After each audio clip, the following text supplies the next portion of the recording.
One of the most frustrating things that I can come across, I suppose not the most frustrating, but one frustrating thing I come across regularly when people are purchasing property and I'm acting for the purchaser, they will come in here or on the phone or on the email and they'll say to me, the estate agent said, or the auctioneer said, or the vendor said, or the builder said.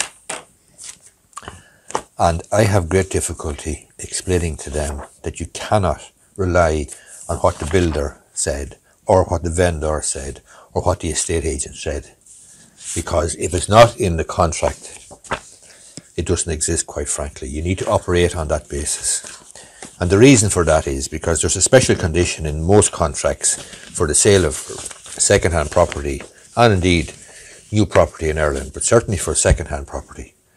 And it'll be along the lines that purchasers agree and accept that no statement, measurement, calculation, account or description in respect of the property shall constitute a representation inducing the purchasers to enter into the sale. This agreement sets forth the entire agreement and understanding between the parties in connection with this transaction.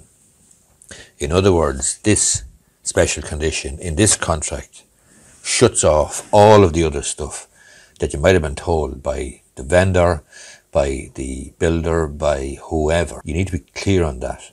If it's not in the contract, if the representation isn't made in the contract or in the course of correspondence between the solicitors, then you simply cannot rely on it.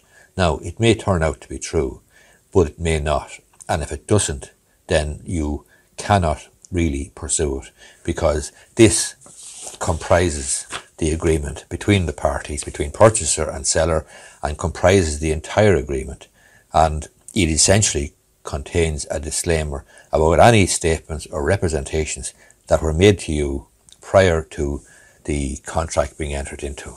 And as I say, most contracts will have the special condition telling you that this agreement is the entire agreement between the parties. There's general conditions, there's special conditions, and that's it. And if it's not in that agreement, well then forget about it. Hope you find this video useful. If you do, you might give it a thumbs up down below. Thank you.